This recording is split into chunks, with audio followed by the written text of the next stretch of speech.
Hello friends, welcome back to my channel Pradeesh kitchen. இன்றைக்கி ஒரு recipe video தான் பார்க்க போகிறோம். ஆஸ் யூஷுவல் நம்ம வந்துட்டு குழம்பு வச்சுட்டு என்ன பொரியல் பண்ணணும்னு சொல்லிட்டு கன்ஃபியூஷன் ஆகிருப்போம்.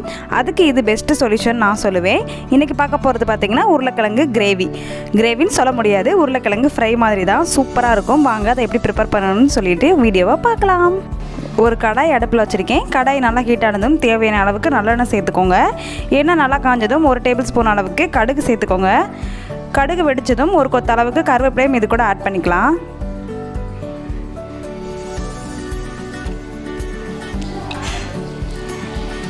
இது கூடவே ஒரு பச்சை மிளகாவை 2 கீரி சேர்த்துருக்கேன். கொஞ்சமாக கொத்தமல்லியும் சேர்த்துட்டு எல்லாத்தையும் ஒருக்கா நல்லா மிக்ஸ் பண்ணி விட்டுறலாம்.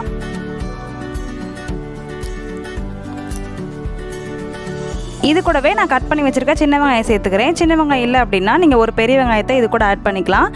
சின்ன வெங்காயத்தில் செஞ்சோம் அப்படின்னா இன்னும் டேஸ்ட்டாக இருக்கும். வெங்காயம் நல்லா சாஃப்டாகிற அளவுக்கு நல்லா வதக்கி விட்டுக்கோங்க.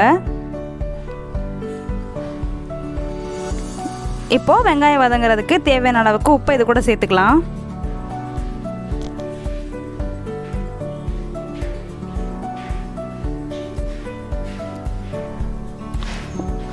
உப்பு சேர்த்துட்டு நல்லா மிக்ஸ் பண்ணி விட்டுக்கோங்க. இப்போ கட் பண்ணி வச்சுருக்க ஒரு தக்காளியும் இது கூட நம்ம ஆட் பண்ண போகிறோம். சின்ன தக்காளியாக இருந்தால் 2 தக்காளி எடுத்துக்கோங்க. பெரிய தக்காளினா 1 தக்காளி மட்டும் எடுத்துக்கோங்க. தக்காளி சேர்த்துட்டு தக்காளி நல்லா சாஃப்ட் ஆகிற அளவுக்கு நல்லா வதக்கி விட்டுக்கோங்க.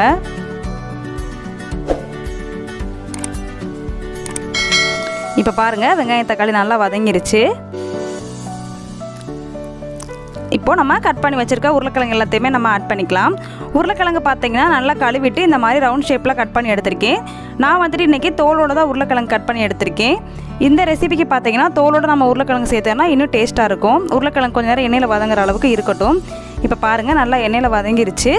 இது கூடவே 2 டேபிள் ஸ்பூன் அளவுக்கு குழம்பு மிளகாத்தூள் எடுத்திருக்கேன். இந்த குழம்பு மிளகாத்தூள் வீட்டில் அரைச்ச குழம்பு மிளகாத்தூள் தான். போட்டு எண்ணெயிலே கொஞ்சம் நேரம் நல்லா வதக்கி விட்டுக்கலாம். அவ்வளோதான், நல்லா சுருள வதக்கி எடுத்துக்கோங்க. இப்போ கிரேவிக்கு தேவையான அளவுக்கு தண்ணி சேர்த்துக்கலாம். தண்ணி வந்துட்டு பார்த்து சேர்த்துக்கோங்க. ரொம்பவும் சேர்த்தோம் அப்படின்னா கிழங்கு வந்துட்டு குழஞ்சாப்படி ஆயிரும். கிழங்கு கீழேயே தண்ணி இருக்கிற மாதிரி பார்த்துக்கோங்க. அப்போ தான் வெந்து வர்றப்ப கிழங்கு உடையாமல் கரெக்டான பதத்தில் வெந்திருக்கும். இப்போ பாருங்கள், நல்லா கொதிச்சிட்ருக்கு. தண்ணி வத்துற வரைக்கும் இருக்கட்டும். ஆல்மோஸ்ட் தண்ணியெல்லாம் வற்றி இந்த மாதிரி சுருண்டு வந்திருக்கு பாருங்கள். இதை நல்லா சுருள வதக்கி எடுத்துக்கலாம். இந்த கிரேவி பார்த்தீங்க அப்படின்னா தயிர் சாதத்துக்கு, பழைய சாதம் எல்லாத்துக்குமே சூப்பரான காம்போன்னு நான் சொல்லுவேன். கண்டிப்பாக நீங்கள் வீட்டில் ட்ரை பண்ணி பாருங்கள். நம்ம ஊற்றின தண்ணிக்கு பார்த்தீங்கன்னா கரெக்டாக வெந்து வந்திருக்கு பாருங்கள். உருளைக்கிழங்கும் நல்லா வெந்துருச்சு.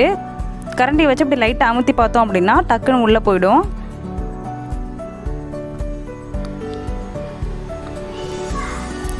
இப்போ பாருங்கள், காரசாரமான உருளைக்கிழங்கு கிரேவி ரெடி ஆயிடுச்சு.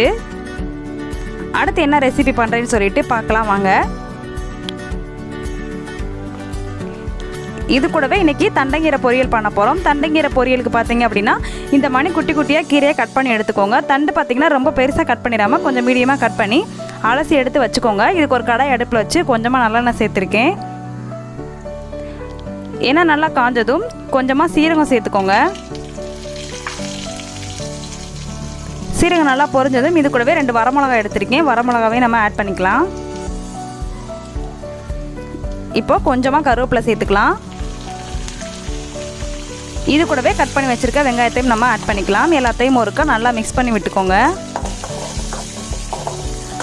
வாரத்துக்கு 2 நாள் 3 நாள் வந்துட்டு கீரை நம்ம சேர்த்துக்கிட்டோம் அப்படின்னா ரொம்ப நல்லது. இப்போது வெங்காயம் வதங்குறதுக்கு தேவையான அளவுக்கு உப்பு சேர்த்துக்கலாம். உப்பு வந்துட்டு கொஞ்சம் கம்மியாகவே சேர்த்துக்கோங்க. அதிகமாக சேர்த்தோம் அப்படின்னா கீரையில் வந்துட்டு உப்பு அதிகமாகிடும். லைட்டாக மட்டும் சேர்த்துக்கோங்க. இது ஒரு சின்ன டிப் தான். இப்போ நம்ம அலசி வச்சுருக்க கீரை எல்லாத்தையுமே இது கூட ஆட் பண்ணிக்கலாம்.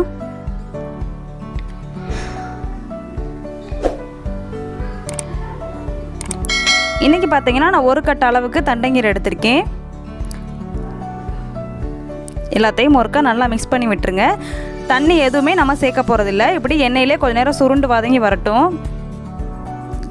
இப்போ பாருங்கள், தண்ணி எதுவுமே சேர்க்கல. கீரை விட்டு வந்த தண்ணி தான் இதிலே குக் ஆயிரும். நீங்கள் கூட கொஞ்சம் தண்ணி சேர்த்திங்க அப்படின்னா ரொம்ப குழஞ்சாப்படி ஆயிரும். உங்களுக்கு தண்ணி தேவைப்பட்டுச்சு, தண்டு வேகலை அப்படின்னா மட்டும் தண்ணி தெளித்து வேக விட்டுக்கோங்க. இப்போ பாருங்கள் நல்லா சுருண்டு வதங்கி வந்துருச்சு. இந்த ஸ்டேஜில் நம்ம திருவி வச்சுருக்க தேங்காய் துருவலையும் ஆட் பண்ணிக்கலாம். தேங்காய் துருவல் சேர்த்துட்டு ரொம்ப நேரம் அடுப்பில் இருக்க வேணாம். நல்லா இந்த மாதிரி சுருள வதக்கி எடுத்துக்கோங்க. கீரை பார்த்தீங்கன்னா அப்படியே புட்டு மாதிரி இருக்கணும். ரொம்ப தண்ணி சேர்த்துட்டிங்க அப்படின்னா குழஞ்சாப்படி ஆயிரும். இன்றைக்கி பூண்டு குழம்பு கூட இந்த கீரை பொரியல் வச்சு சாப்பிட போகிறோம். பூண்டு குழம்பு எப்படி ப்ரிப்பேர் பண்ணணும்னு சொல்லிட்டு ஆல்ரெடி ஒரு வீடியோ போட்டிருக்கேன். வீடியோட லிங்க் பார்த்தீங்கன்னா டெஸ்கிரிப்ஷனில் இருக்குது. தேவைப்படுறவங்க செக் பண்ணி பார்த்துக்கோங்க. மறக்காமல் இந்த 2 ரெசிபியும் நீங்களும் வீட்டில் ட்ரை பண்ணி பாருங்கள். ட்ரை பண்ணி பார்த்துட்டு எப்படி இருந்துச்சுன்னு கீழே கமெண்ட்டில் சொல்லுங்கள். இந்த வீடியோ இதோட முடியுது. இந்த வீடியோ உங்களுக்கு பிடிச்சிருந்துச்சு அப்படின்னா லைக், ஷேர், கமெண்ட் பண்ணிக்கோங்க. கூடவே பக்கத்தில் இருக்க பெல் ஐக்கானையும் கிளிக் பண்ணிக்கோங்க.